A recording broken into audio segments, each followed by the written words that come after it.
우리 지역의 이슈 콕 짚어봅니다. 헬로 이슈 토크.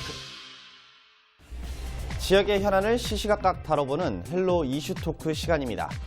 전라남도는 고령 운전자 교통사고율이 전국에서 가장 높습니다. 그만큼 대책 마련이 시급한 과제로 떠오르고 있는데요. 전라남도는 부산과 서울에 이어 세 번째로 고령 운전자 면허 반납 인센티브 사업을 도입한다고 밝힌 바 있습니다. 또한 노후천이 많은 지리적 특성상 농기계와 건설 장비 운전으로 발생하는 교통사고도 늘고 있어 맞춤형으로 운전을 제한해야 한다는 의견도 나오고 있는데요. 이와 관련된 이야기 지금 시작하겠습니다.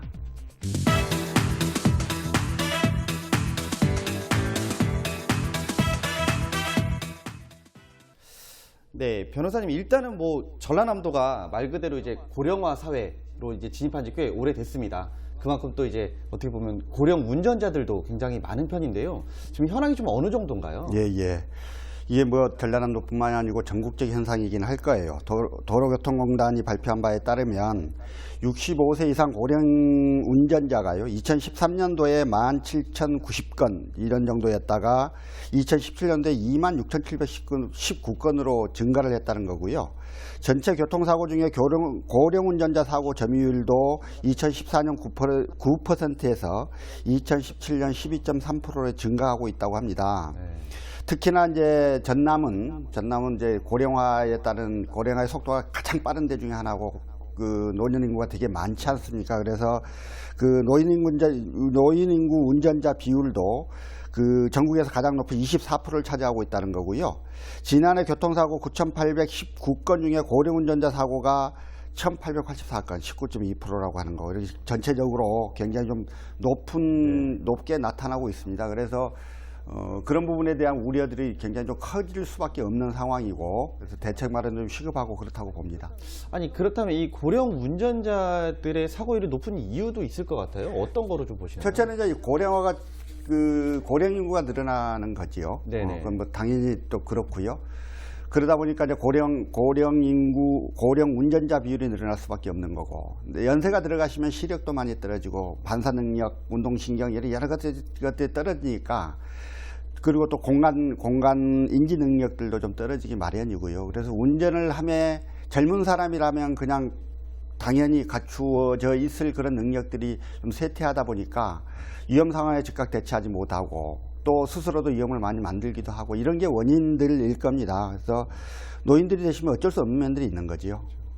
아니, 그렇다면 이런 말 그대로 그 운전 사고율이 이제 계속 높아지고 있는데, 이런 것들을 좀 감소시키기 위한 대책들도 분명히 좀 필요할 것 같아요. 분명히 고민을 해야 될 문제겠지요. 그러니까 이제 지금 이제 그래서 좀 전국적으로 노인 운전자들의 경우 운전 면허증을 스스로 반납할 수 있는 제도를 도입하기도 하고, 또 전라남도의 경우에도 그뿐만이 아니고 노년 운전자들이 더 운전을 함에 있어서 편리하게 운전을 하도록 하기 위해서 여러 가지 좀 이렇게 도로 시설들을 정비하는 작업들도 네. 같이 하고 있는 거지요. 그래서 그 부분은 일단 이제 필요한 작업들이고, 필요한 작업들 계속 좀 풀어나가고 있긴 한데요.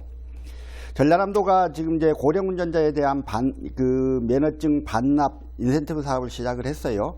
전국적으로는 서울, 부산에 이어서 세 번째라는 건데, 지금 서울, 부산만 해도 65세인데 전라남도는 워낙 고령 인구가 많다 보니까 그러면 이제 너무 많아져요. 그래서 그 인구를 75세로 이렇게 늘려놓고 있습니다.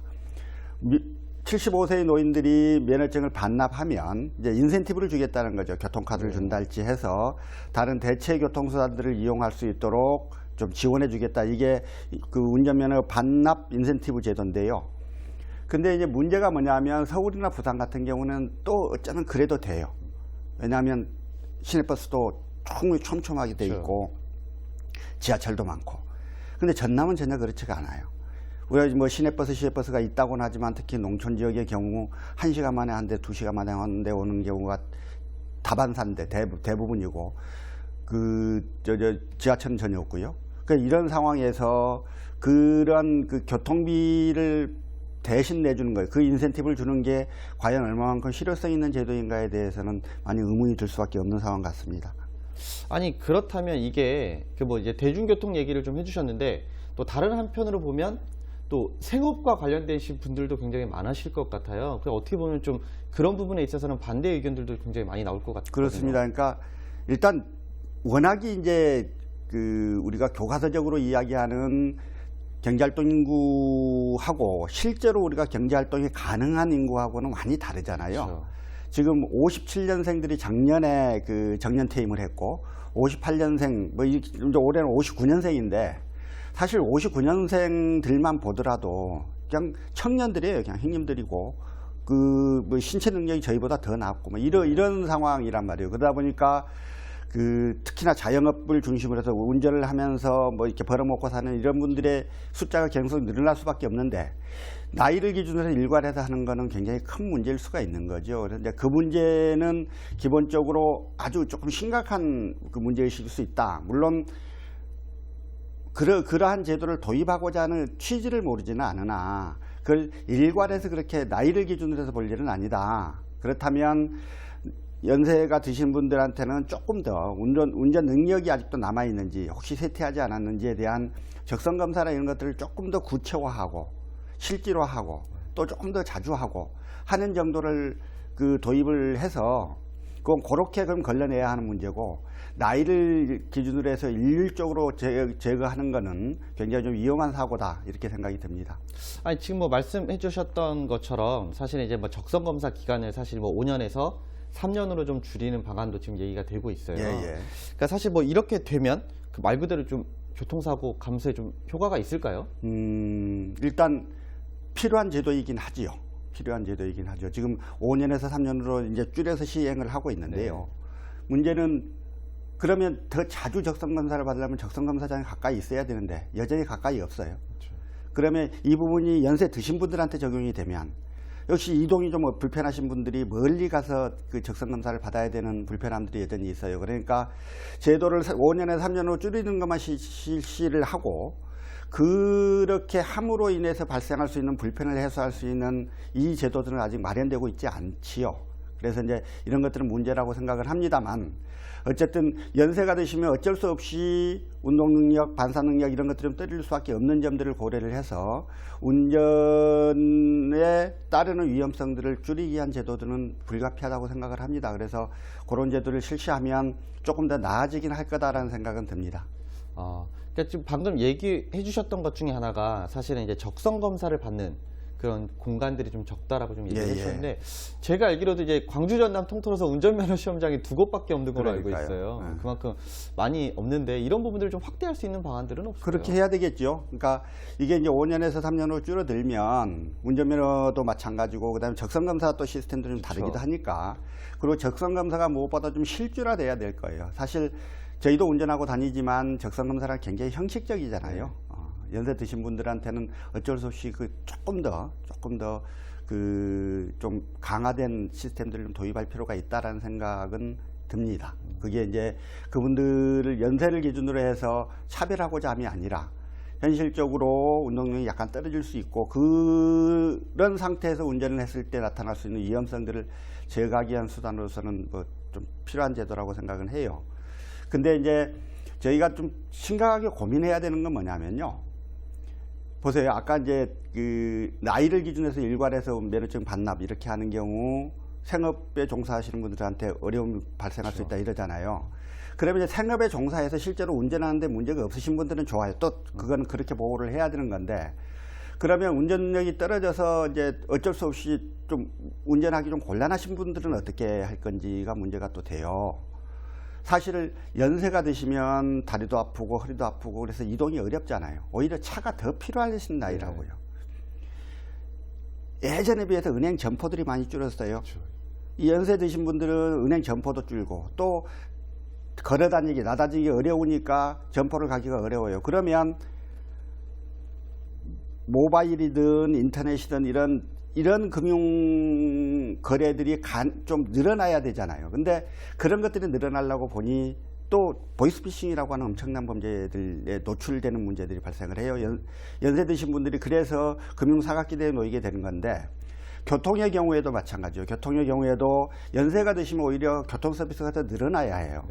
근데 연세 드셔서 직접 자가 운전을 하시는 분들이 사고 위험성도 자꾸 높아지니까 그 부분을 제한해야 한다라는 이야기들을 하는 거예요. 그러면 어떤 사고를 줄인다는 측면에서, 사고를 줄여야 할 필요성의 측면에서 그렇게 하는 거는 동의를 합니다만, 근데 이제 그 노인분들의 이동권들은 또 어떻게 확보할 건지의 문제가 심각한 고민이라고요. 그래서 이 문제를 같이 고민을 해야 돼요. 우리는 자칫하면 사고 줄이는 대책만 먼저 이야기를 해요. 그래서 뭐 면허증을 반납하게 하고 인센티브를 주고 뭐 등등 이야기를 하는데, 그걸 면허증을 반납하고 나면 당장 연세 드신 분들은 아프기도 더 잘해요. 그렇죠. 옆에서 남편분이 있는데 아내가 아파. 그럼 당장 차라도 끌고 나가서 병원을 모시고 가야 되는데 면허증도 없으면 이제 그것도 못하게 되는 거예요. 그런데 집 앞에 있는 버스는 자주 안 오지요. 지하철은 없지요. 병원을 갈 방법이 없게 되는 거라고요. 그래서 항상 이러한 부분들, 사고를 줄이기 위해서 어떤 제도적인 대책이 필요하면 그로 인해서 이동권이 제한되는 이런 분들에 대한 배려는 항상 정책적 배려를 같이 가야 되는 거예요. 이동권이라고 하는 건 사실 헌법적 권리라고 봐야 되는 거잖아요. 자유로운 행동권은. 그런데 그런 것들을 젊은 사람들이 사고를 좀 줄일 목적으로 너무 쉽게, 문제를 너무 쉽게 바라보면 안 되겠다, 이런 생각도 듭니다.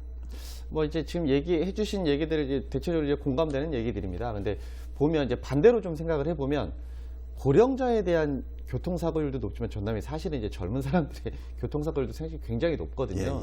뭐 운전 직접 해보셔서 아시겠지만 운전을 혼자 하는 게 아니다 보니 혼자만 잘한다고 해서 사고가 안 나는 건 아니거든요, 사실. 그렇다면 전체적인 교통사고율을 줄이기 위한 노력도 좀 필요하지 않을까요? 그럼요. 그런 대책들은 너무 당연하게 필요한 거고요. 여러 가지 지자체 차원에서는 이제 도로의 선형을 좀 변경을 준다거나 사각지대, 시야 사각지대를 없앤다거나 하는 노력들을 계속 해야 될 거라고 봅니다. 지금 노령 운전자에 대한 이야기가 나오는 게 고령 운전자 숫자가 늘어났다는 것 때문에 그러거든요. 근데 그거를 문제 삼는 건 되게 웃긴 거죠. 왜냐하면 고령 인구가 늘어나는데 그 너무 당연하게 늘 수밖에 없죠. 그럼 고령 운전자 70세 이상, 75세 이상의 운전자의 숫자가 늘어나는 건 너무 당연한 현상이고, 그러면 그 연령대에 그 교통사고가 더 많이 발생하는 것도 너무 당연한 현상이에요. 그러니까 그거를 특별히 그것만 문제 삼을 일은 아닌 거지요. 다만 어쨌든 연세가 드시면 조금 반사 능력 같은 게 떨어져서 사고 위험성이 좀 높아지는 건 사실이니 그 부분에 대한 대책을 마련하는 건 해야 되는 일이다. 그러나 아직도 여전히 그 혈기방자한 젊은 친구들의 과속이나 무리한 운전 습관이나 이런 것들이 교통사고의 주된 원인이지 노령층의 운전이 교통사고의 주된 원인은 아닌 것이니까요. 우리가 이 부분에 대한 걱정은 하되 이게 마치 뭐 모든 문제인 것처럼 이렇게 취급을 해서는 안 된다고 생각을 합니다. 뭐 요즘 이제 과학기술이 좀 많이 발달해서 뭐 자율운전 이런 것들도 이제 많이 나오고 있잖아요. 오히려 그런 부분들이 좀 더 그 노인분들의 이런 운전에 좀 접목을 더 시켜준다면 좀 더 개선되지 않을까요? 뭐 그렇지 않겠습니까? 근데 이제 그거 아무래도 기술 발달이 전제돼야 하는 이야기고, 그게 상용화되기까지는 상당히 좀 시간이 걸리기도 할 것 같고요. 그래서 저는 특히 농촌 지역이 맞는 전남도의 경우 대중교통시설을 더욱 확장을 해야 한다. 그걸 지금 이제 장애인 콜택시들이 있어요. 장애인 콜택시들은 어느 정도 활성화되어 있는데 노인 콜택시들도 좀 만들어서 지자체에서, 그래서 노인분들은 언제든지 부르면 바로바로 좀 이렇게 이동이 가능하도록 지자체가 그런 교통 시스템을 만드는 것도 고려해 볼 일이라고 생각을 하고요. 연세가 들수록 이동권이 더 필요합니다. 근데 그런 부분들이 제한하는 방향으로가 아니라 이 부분을 더 확대하는 방향으로 정책들이 이루어져야 할 것이에요. 네, 그러면 이제 조금 다시 앞으로 좀 가보겠습니다. 저희가 이제 운전면허 반납에 대한 얘기를 좀 했는데요. 사실 이렇게 하게 되면 저희한테 좀 돌아오는 뭐 이득이나 이런 것들이 좀 있나요? 그러니까 연세가 드시면 아무래도 이제 그 운동 능력의 저하로 인해서 조금 이렇게 그 교통사고 위험성이 커진다. 그래서 일정 연세 이상의 분들한테는 스스로 반납하게 하고, 그걸 이제 법적으로 강제할 수는 없으니까요. 스스로 반납하게 하고, 스스로 반납하신 분들한테는 월 얼마 정도의 교통 카드를 지급을 해서 그걸 이용할 수 있도록 이렇게 하는 제도지요. 그러면 그게 활성화된다면 고령 운전자의 숫자가 아무래도 좀 줄고, 그러면 고령운전으로 인해서 발생하는 위험은 줄어드는 효과는 있을 겁니다. 근데 이제 무엇보다도 나이를 기준으로 해서 일률적으로 제한을 하는 건 그건 합리적 이유 없는 차별이기도 해서요.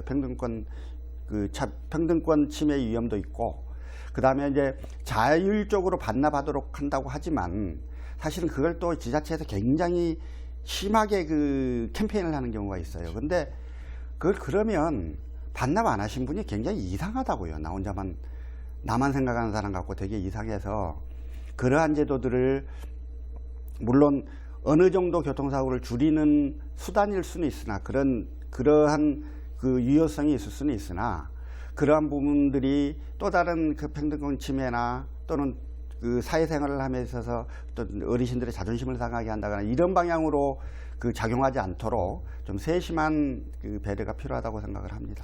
뭐 그렇다면 결국은 이제 인식 개선, 그다음에 또 제도적인 뭐 이런 장치들의 뒷받침이 분명히 따라줘야 된다는 얘기실 것 같은데요. 어떤 변화가 좀 있어야 될까요? 그렇다면 일단 뭐 지금 현재 이제 눈앞에 딱 이런 제도 저런 제도적인 방침이 당장 있지는 않아요. 예. 근데 이제 전체적으로 어쨌든 교통사고를 줄일 수 있는 도로 체계의 개선, 신호 체계의 개선 이런 것들은 늘상 해야 되는 일들이고요. 그 너무 이제 토목에 쓰는 예산들을 좀 줄여서 이쪽으로 많이 좀 했으면 좋겠다는 생각도 있고, 그래서 연세 드신 분들이나 젊은 사람들이나 안전하게 운전할 수 있는 교통 시스템을 구축하는 게 먼저일 것 같고, 또 젊은 친구들의 과속이나 뭐 이런 우리가 현실적으로 경험하는 여러 가지 것들이 단속과 계도가 같이 이루어져야 할 것 같고, 또 한편으로 이제 노년 고령 운전자가 늘어남으로 인해서 자연스럽게 그 발생하는 고령 그 운전자에 의한 사고, 이걸 줄일 수 있는 방법들도 고민을 해야 될 텐데, 그거는 먼저 교통체계의 구축, 교통체계의 그 변화를 전제로 먼저 고민을 해야 될 것 같고, 연세 드신 분들의 그 운전 면허증 반납, 이것도 고민해 볼 방법이라고 생각은 하는데, 다만 그걸 함에 있어서는 특히나 농촌 지역인 전남도에 있어서는 그 고령층의 이동권을 침해하지 않는 세심한 배려, 대안의 마련, 이런 것들이 좀 깊이 있게 고민돼야 한다, 이렇게 생각을 합니다. 뭐 추가로 뭐 더 하자 그러면 이제 대중교통도 좀 확대가 돼야 되겠네요. 그렇죠. 그러니까 대중교통 시스템이 이제 사실은 지금 농촌 지역의 버스는 그 굉장히 많은 게 그 돈을 잡아먹는 거예요. 그러니까 실제로 농촌 지역에 다니면 1시간 만에 하나씩 타도 한 2분, 3분 이렇게 타고 다니는 건데, 버스를 없앨 수는 없으니 버스는 운영하면서 지자체에 상당히 많은 돈을 주고 있어요. 그래서 기존의 그런 서비스들은 또 서비스대로 유지를 분명히 해야 되고요.